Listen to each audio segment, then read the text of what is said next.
Дали сте знаеле дека најдобриот архитект во Југославија, прогласен за најдобар во 1991 година, е токму од Македонија? Истиот тој архитект е вбројан меѓу 55 најдобри архитекти на светско рамниште, а го има проектирано и првиот современ објект на европско рамниште. Станува збор за Ѓорги Константиновски, архитект кој што е меѓу првите кои што воопшто дипломиран на одсекот за архитектура при Технолошкиот факултет во Скопје, универзитетски професор и човек кој што оставил во наследство низ импозантни архитектонски обележја кои што се длабоко вкоренети во македонската историја и секако и ден денеска сведочат за неговата авангардност, како што го нарекуваат и критичарите и теоретичарите низ Македонија, а и учебниците кои што се од регионот и од светско рамниште исто така пишуваат критики, односно ги коментираат неговите архитектонски обележја. Зад мене се наоѓа Архивот на град Скопје.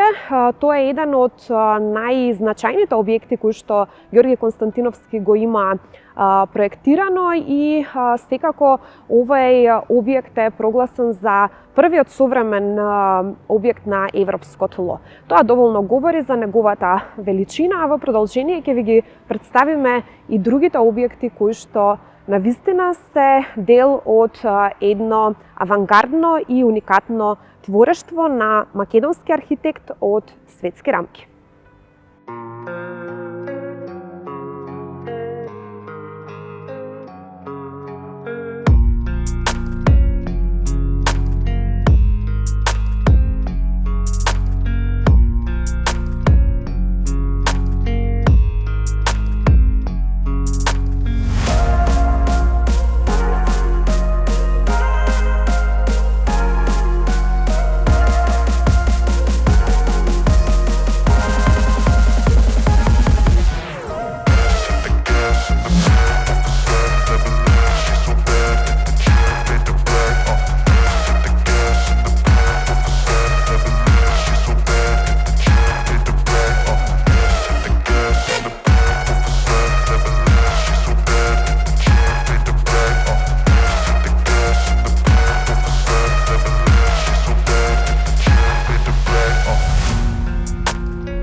Во 1969 година почнува со изградба еден од најголемите студентски домови во Македонија, односно студентскиот дом Гоце Делчев.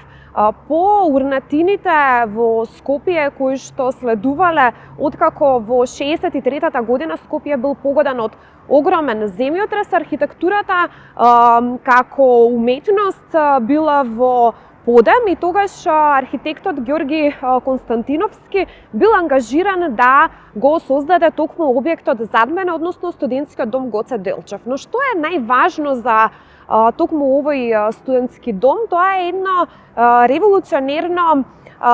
еден револуционерен предлог на самиот архитект кој што со бетонски мостови одлучил да направи поголем сообраќај помеѓу четирите бетонски објекти, односно самите центри каде што биле сместувани студентите. Тоа се четири објекти за домување со сместувачки капацитет од околу 300 студенти, меѓутоа поради тоа што биле оддалечени меѓу себе со цел да ги поврза, тој создал големи бетонски мостови кои што ги поврзуваат четирите објекти меѓу себе.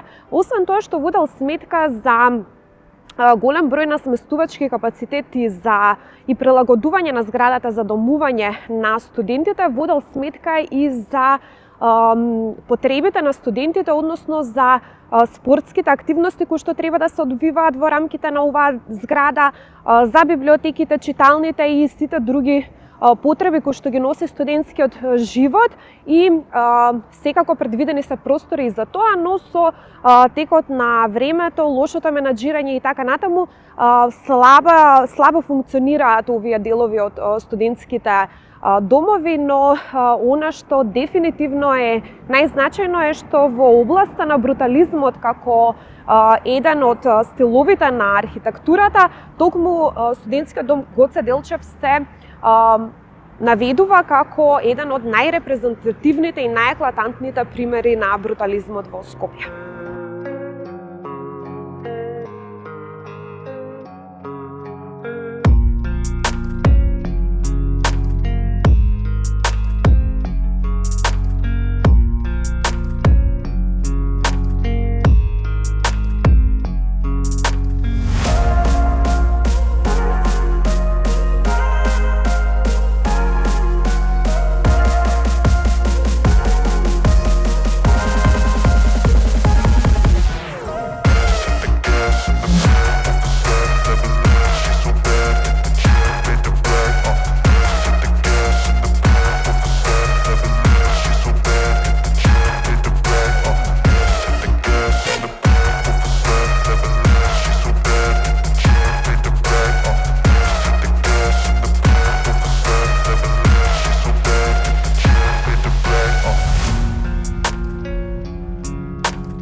Студентскиот дом Гоце Делчев, архив на град Скопје, Меморијалниот центар на Аснон во Пелинце, споменикот на Разловичкото востание во село Разловци и најкарактеристичните објекти за македонската историја се токму дело на Ѓорги Константиновски, а листата на неговите дела е најдобро содржана и опишана во неговата автобиографска книга, која што се нарекува Патот на еден архитект, е издадена во 2015 година. Инаку малкумина знаат дека се до неговата смрт во 2020 година Константиновски е активен и тој се посветува целосно и на својот академски и на публицистички живот, па така често сте можеле да го сретнете на научни конференции, на низа на предавања, затоа што и бил предавач, односно бил професор при архитектонскиот факултет во Скопје и исто така до крајот на својот живот пишува и се занимава со публицистичката дејност. Во текот на својот живот се стекнува со низа на признание и награди, сето тоа е опишано во неговата автобиографија, меѓутоа интересен податок е тоа што тој е еден од првите студенти на одсекот за архитектура при Технолошкиот факултет во Скопје и исто така се стекнува со магистарска диплома, односно магистратура на престижниот универзитет Јел во САД, каде што престојува некое време. Таму е и работно ангажиран, пошто се враќа во Скопје и продолжува тука, токму на својот тло, односно на територијата на својата татковина, да гради успешна приказна која што од денешна перспектива навистина е пример за сите останати. Следем на магистрирањето на Јелскиот универзитет. Се враќам во Скопје 65 година и добивам задача да го проектирам тогашниот архив на Скопје. Ја прифатив понудата со воодушевување, бидејќи бе страшно наоружен со знаење и искрен да бидам, за еден мој го проектирав и направив макетата. И другиот ден го носам тоа кај инвеститорот веднаш ме носи во собранието кај градоначалникот го вика главниот архитекта и ми понудуваат да се гради на сред плоштад. Јас реков, овој објект не е на сред плоштад, ова е моја некоја периферија. Добро, тогаш ми рекој, избери ти локација. И избрав наистина локацијата сега кај што е изградено Тафталиџе. Тога таму беа рушевини од земјотресот во Скопје, камери, бетонски блокови и така. Меѓутоа бев свесен дека тој објект ќе предизвика доста голем интерес кај нашата југословенска тогаш јавност архитектонска, па и светска. И се покажа вистина тоа, тој беше прогласен како прв современ објект на европска почва во тоа време. Ги добив сите врвни награди за тоа. Потоа следува Студентскиот дом Гоце Делчев, каде што една идеја кај мене одавна се така негуваше, а тоа беше просто неверојатно. Произлегува од еден киоск за тутун, каде што тој беше прекрашен тој киоск и сега врз база на таа идеја дојдов до решање на спалните соби на Студентскиот дом, направив 4 блока и ги поврзав со мостови, направив една интересна композиција, со тоа што еден исти блок се повтора 4 пати, меѓутоа никогаш и во ниедно место вие не доживувате нешто што е досадно, што е монотонно, односно што се повторува. Секогаш добивате нови слики. Од тоа беше и успехот и за него добив врвни награди, сите најголеми награди. Следува два објекти, тоа е прво објектот каде што е моментално седиштето на Хрватската амбасада. Тој објект беше речиси во распајање и јас лично отидов да посетам објектот, се качев најгоре на катот, дори се во ден денеска се чувствувам, како да речем, некако уплашен од тоа што го доживеав најгоре на поткровието, кога гледав дека целата беше распадната и во секој момент само малку да затресеше, јас ќе бев веќе жртва на таа зграда. Таа беше комплетно руинирана и секој момент постоеше опасност да падне. Го зедов стариот проектот, извршив санација, предно обезбедување со столбови од надвор, под објектот нов темел, прицрстување на стариот за новата конструкција и тука е карактеристично тоа што горните катови што се надградени над постоечкиот објект, тие се практично висат за една нова армирано-бетонска конструкција. Потоа следи објектот кај студентскиот дом за Јосифовски 5, каде што имам применето некои елементи од македонската архитектура, охридската или кратовската или било кој онај еркерен систем, каде што многу суптилно ги исфрлам катовите нагоре само за по 10 см, одејќи нагоре. Тоа значи ако е објектот некаде 4-5 ката, разликата е некаде 40-50 см во однос на најдолното ниво. Со триаголни стаклени призми и тој објект исто така функционира изворедно и за него исто така сум добил признание и награди. Покрај наведените објекти, по последниве години сум преокупиран со проблемот за живење на индивидуалните куќи, барајќи најразлични форми, почнувајќи да речеме од триаголник, од квадрат, кружна форма, спирала и така натаму. Но секогаш водејќи сметка за крајната економичност на тие стамбени објекти. Кога ги проектирам тие објекти, водам сметка за да може речиси секој граѓанин да ги изгради, но да се поставам во позиција дека и јас ќе живеам во тие згради и ќе се чувствувам добро и убаво. Неусогласени објекти еден со друг, не се поддржуваат, нема хармонија меѓу нив, нема пропорција, нема однос, нема материјал да се поддржува еден со друг. Кој како сака прави. Тоа значи не постои хармонија на самата улица.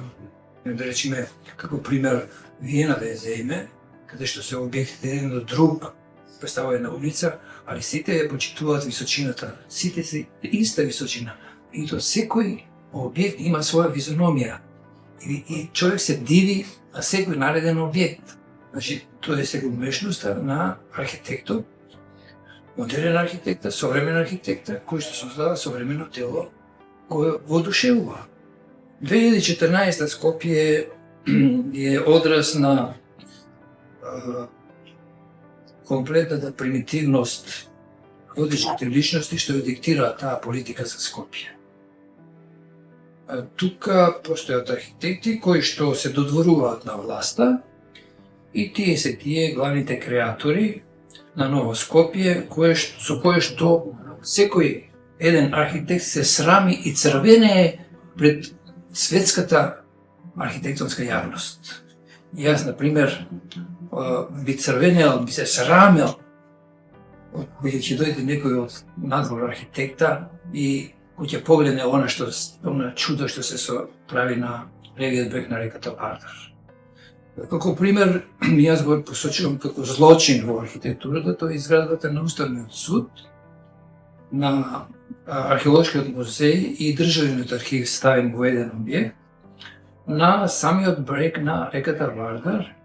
Тоа значи објект кој што ја узурпира рекреативната зона покрај реката Вардар. Познато е дека такви зони покрај водени површини, покрај реки и езера не смее да се узурпира со објекти. Од една страна е тоа, а од друга страна кој им го дава правото да се испречат пред објект кој што постои, тоа е Комерцијалната банка, да му ги одземе визулите, да му одземе сонцето, да му одземе се, така да речем. А од друга страна пак, едно тотално непочитување на поранешната архитектура, која што треба да се негува, а таа почнува од Ибни Бајко зградата, каде што долу постои колонада, продолжува во поранешна банка, мислечни Стопанска, и од неја во Комерцијална банка, каде што се јавуваат колонади на столбови, тие се сите поврзани, а тоа е еден прекрасен елемент покрај река. Сега тоа тотално е уништено, не се почитува ништо. Се обидовме да добиеме одговор од Друштвото на архитекти на Македонија за тоа дали спомениците, односно дали објектите кои што се дело на Ѓорѓе Константиновски се под некоја посебна заштита, меѓутоа за жал не наидовме на интерес за соработка од страна на друштвото на архитекти и она што ни беше дадено како образложение зошто практично нема да се појави нивниот представник во денешната емисија е затоа што не се чувствува доволно подготвен. Она што исто така ќе го искористиме како прилика во оваа емисија затоа што говориме навистина за квалитетни луѓе и за квалитетен кадар кој што со својата автентичност, оригиналност, амбициозност и сето тоа што може да се нарече карактеристика на трудолюбивост ја изградиле не само научната, односно филата каде што припаѓале, туку го изградиле и целото свое општество и со тоа дале пример како треба. Денеска многу често се среќаваат луѓе кои што го живеат својот сон да работат што е можно помалку, а да земаат што е можно повеќе плата и не е толку проблем во тоа што со својата некадарност ја уништуваат професијата и ги сквернават вредностите на својот еснав, туку и прават една многу посуштинска неправда и нанесуваат болка на луѓе кои што можеби цел живот се образувале да бидат на некоја позиција, меѓутоа местото им го држат некадарни и неспособни луѓе. Ако сте 5 години во една дејност и работите таа професија, 10 години, да не зборуваме ако сте 30 години архитект и некој ве праша за вашата, а не за некоја туѓа струка и за работата што вие ја работите, а не некој друг, и вие не сте подготвени после 30 години да дадете изјава за професијата која што ваша, тогаш веројатно и никогаш нема да бидете подготвени и затоа најсовесното нешто што можете да го направите е да престанете да се бавите со работата која што воопшто не ја сакате и затоа што не ја сакате воопшто и не ја познавате. На крајот од човечкиот живот кој што е навистина кус и едно многу возбудливо и кусо патување кое што е проследено со амплитуди на подеми и падови, единствено нешто што на крајот се смета е токму таа етичка граница и таа совесност. Затоа во оваа емисија говориме за личност која што ги поставила столбовите на архитектурата во Македонија, меѓутоа говориме и за еден друг профил на личности кои што работат одредена дејност, меѓутоа навистина не име таму местото. Ви благодарам што ја следевте денешната емисија Мој збор, а јас ви закажувам следна средба веќе наредната недела со нови теми, нови гости и нови содржини, а до тогаш ви посакувам пријатна работна недела. Се гледаме!